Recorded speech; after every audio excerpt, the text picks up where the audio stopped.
Hello friends, welcome to Vamja education. આ વિડીયોમાં આપણે ભણવાના છીએ ધોરણ 8 વિષય ગણિતનું ચેપ્ટર નંબર 9 છે માપન, અને જેમનો સ્વાધ્યાય 9.2 નો ક્વેશ્ચન નંબર 9 આપણે શીખવાના છીએ.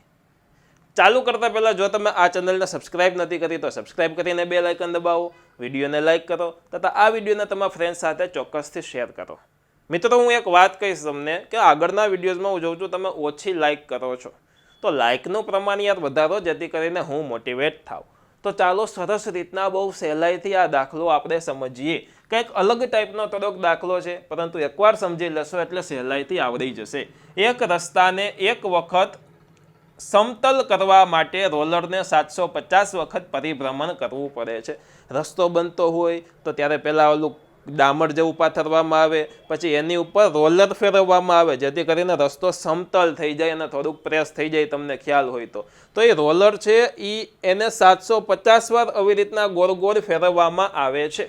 હવે જો રોલરનો વ્યાસ આપણને 84 સેન્ટીમીટર કહી દીધો, એની પહોળાઈ 1 મીટર કહી દીધી. જો રોલર આવું હોય ગોળ આ ટાઈપનો આમ નળાકાર હોય તો આનો આપણને વ્યાસ કીધો છે. વ્યાસ કેટલો કીધો? 84. વ્યાસ એટલે અહીંયાથી આટલો, અને પહોળાઈ એટલે આને કહેવાય પહોળાઈ, એ 1 મીટર આપણને કીધી છે.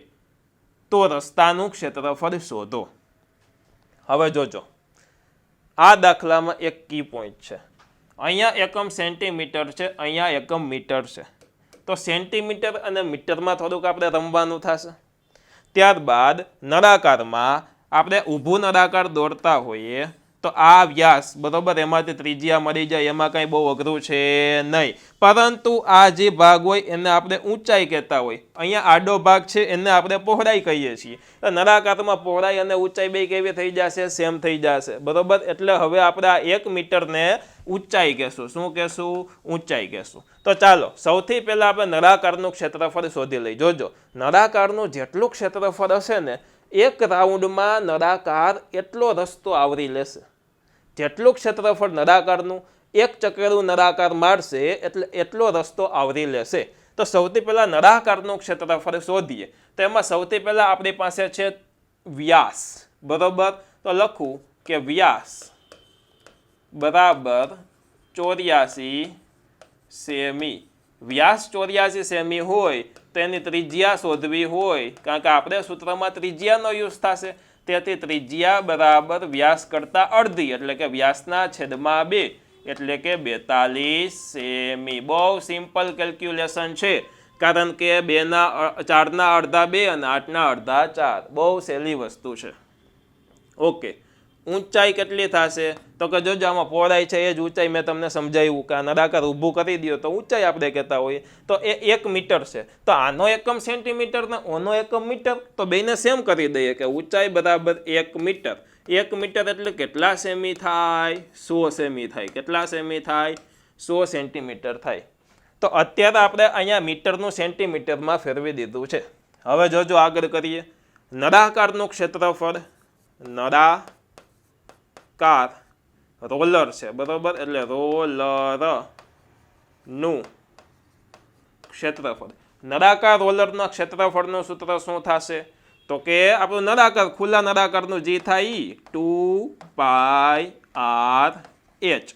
ચાલો કેલ્ક્યુલેશન કરીએ. 2 ગુણ્યા પાઈનું થશે 22/7 ગુણ્યા r એટલે કે ત્રિજ્યા એનું થશે 42 ગુણ્યા h એટલે કે 100 સેન્ટીમીટર 100. કેલ્ક્યુલેશન બહુ આનું સહેલું છે. 6 7 42, 6 ગુણ્યા 100 600 અને 22 2 44. તો આ 44 ગુણ્યા 600. ચાલો આનો આપણે ગુણાકાર કરી દઈએ. 44 ગુણ્યા 6 કરીએ તો 6 4 24 નો ચોગડો, વધી પડી 2, 6 4 24 ને 25 26. તો કેટલો થયો? 2 6 4 અને આ 0 0. હવે ક્ષેત્રફળ શોધાઈ જાય એટલે એકમ જે હોય એનો વર્ગ કરી દેવાનો. તો જોજો, અહીંયા આપણે આ સેન્ટીમીટર યુઝ કર્યું હતું, આ સેન્ટીમીટર યુઝ કર્યું હતું, એટલે એકમ થઈ જશે સેમી અને ઉપર લખવાનો વર્ગ, કારણ કે ક્ષેત્રફળ હંમેશા સેન્ટીમીટર વર્ગમાં હોય. તો આ શું મળ્યું આપણને? નળાકાર રોલરનું ક્ષેત્રફળ.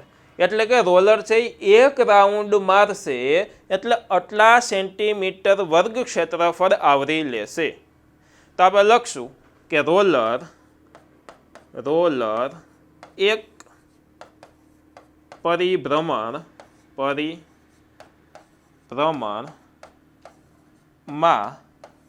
26,400 સેન્ટીમીટર વર્ગ સેમી વર્ગ ક્ષેત્રફળ આવરી લેશે. આટલા સેન્ટીમીટર વર્ગ રસ્તો આવરી લે. પણ અહીંયા પરિભ્રમણ કેટલા કીધા છે? 750. તો આપણે એનું કેલ્ક્યુલેશન કરીએ કે આમ રોલર જો 750 વાર પરિભ્રમણ કરે એટલે કે રોલર વડે 750 પરિભ્રમણમાં રોલર વડે 750 પરિભ્રમણમાં આવરી લેતું ક્ષેત્રફળ તો શું થાય? જોજો જોઈ તો કે એક વખતમાં કેટલું આવ્યું? 26,400 આવ્યું, બરોબર. એટલે કે 26,400 ક્ષેત્રફળ આવરી લીધું. રાઉન્ડ કેટલા મારવાના છે? 750, એટલે એને ગુણ્યા 750. હવે તમે આ બંનેનો ગુણાકાર કરો તો કેટલો મોટો ગુણાકાર થાય. અને આનો જે જવાબ આવશે એ સેન્ટીમીટર વર્ગમાં આવશે, પરંતુ આપણે હવે મીટર વર્ગમાં ફેરવી દઈએ. શું કામ? તો કે રકમમાં આપણી પાસે સેન્ટીમીટર અને મીટર છે, બરોબર. તો મીટર છે એ મોટો એકમ છે એટલે કે આંકડો છે એ થોડોક નાનો આવી જાય, બરોબર. આપણને સમજવો સહેલો થઈ જાય એટલે મીટરમાં ફેરવીએ. મીટરમાં ફેરવશું કેવી રીતના? તો આપણને ખબર છે. જો અહીંયા એની હું થિયરી લખી દઉં છું. જોજો આ થિયરીને તમારે ભેગી નોટ ડાઉન કરવી તો કરી શકો છો કે 1 સેન્ટીમીટર બરાબર 1/100 મીટર થાય. આપણે કેમ આગળ જોયું હતું કે 1 મીટર બરાબર 100 સેન્ટીમીટર, 1 મીટર બરાબર 100 સેમી. તો આ મીટરમાંથી સેન્ટીમીટરમાં ફેરવું હતું. હવે સેન્ટીમીટરમાંથી મીટરમાં ફેરવવું હોય તો 1/100 મીટર, બરોબર. તો 100 સાથે ભાંગવાનું, આમાં 100 સાથે આપણે ગુણ્યા હતા. હવે આ દાખલાનો કી પોઈન્ટ શું? 1 મીટર બરાબર 1 સેન્ટીમીટર બરાબર 1/100 મીટર આવ્યું, પરંતુ આપણો એકમ જવાબમાં શું છે? સેન્ટીમીટર વર્ગ છે. સેન્ટીમીટરની ઉપર વર્ગ છે. તો અહીંયા એ પ્રમાણનો એકમ બનાવવાનો કે 1 સેમી વર્ગ બરાબર, ચાલો તો આખાનો વર્ગ કરી દો. 1 નો વર્ગ 1, 100 નો વર્ગ 100 ગુણ્યા 100 થાય કે ન થાય? તો કે હા. અને અહીંયા જે મીટર છે એનોય વર્ગ એટલે મીટર વર્ગ થાય કે નહીં? તો કે હા. તો આ સેન્ટીમીટર વર્ગમાંથી આપણે મીટર વર્ગમાં ફેરવવાનું છે. તો તમે કહેજો જોઈ કે કોની સાથે આપણે ભાંગશું? તો કે 100 ગુણ્યા 100 સાથે, 100 ગુણ્યા 100 સાથે આપણે ભાગવા પડે. હવે જો 0 0 0 0 કટ, 0 0 નહીં, સોરી, એક જ 0 છે અને આ 0 કટ, આ છેલ્લો 0 અને આ 0 કટ. 5 2 10 થાય કે નહીં? હા. 15 5 75, હા સર. 5 5 ઉડી ગયા. આનો 2 સાથે ભાગાકાર કરો તો 4ના અડધા 2, 6ના અડધા 3 અને આ 2ના અડધા 1 ગુણ્યા 2, 132 ગુણ્યા 2 264 થાય. તો આ 2 અને આ 2 ઉડી ગયા. વધ્યું શું? 132 ગુણ્યા 15. તો ચાલો અહીંયા હજી હું રફાઈ કરી દઉં છું. 132 ગુણ્યા 15. તો જો 2 આંકડા છે એટલે પહેલાં એક 0 મૂકવું. હવે 1નો વારો, 1 2 2, 1 3 3, 1 1 1 વત્તા 5 2 10 નો 0 વધી પડી 1, 5 તેરી 15 ને 1 16 નો છગડો વધી પડી 1, 5 એકા 5 ને 1 6, 0, 6 વત્તા 2 8, 6 વત્તા 3 9 અને 1 1 9 8 0. કેટલું આવશે? 1 9 8 0. એકમમાં અહીંયા સેન્ટીમીટર છે તો આપણે સેન્ટીમીટર નથી લેવાના, કારણ કે 100 ગુણ્યા 100 સેન્ટીમીટરમાંથી મીટરમાં ફેરવવા માટે લખેલા છે. તો આપણો એકમ થઈ જશે અહીંયા મીટર વર્ગ. તો આમ રસ્તાનું ક્ષેત્રફળ કેટલું થશે? 1980 મીટર વર્ગ થશે. તો લખશું કે આમ રસ્તાનું ક્ષેત્રફળ 19 80 મીટર વર્ગ છે. તો મિત્રો અહીંયા આપણો આખો દાખલો આ છે તે પૂરો થઈ જાય છે. આશા રાખું છું કે એકદમ વ્યવસ્થિત રીતના તમને આખો દાખલો સરસ રીતના સમજાઈ ગયો છે. જો સમજાનો છે તો ચોક્કસથી તમારે વિડીયોને લાઇક કરવાનો છે. ચેનલમાં નવા છો તો ચેનલને સબસ્ક્રાઇબ કરીને બેલ આઇકન દબાવી દેવાનો છે તથા આ વિડીયોને તમારા ફ્રેન્ડ સાથે ચોક્કસથી શેર કરવાનો છે.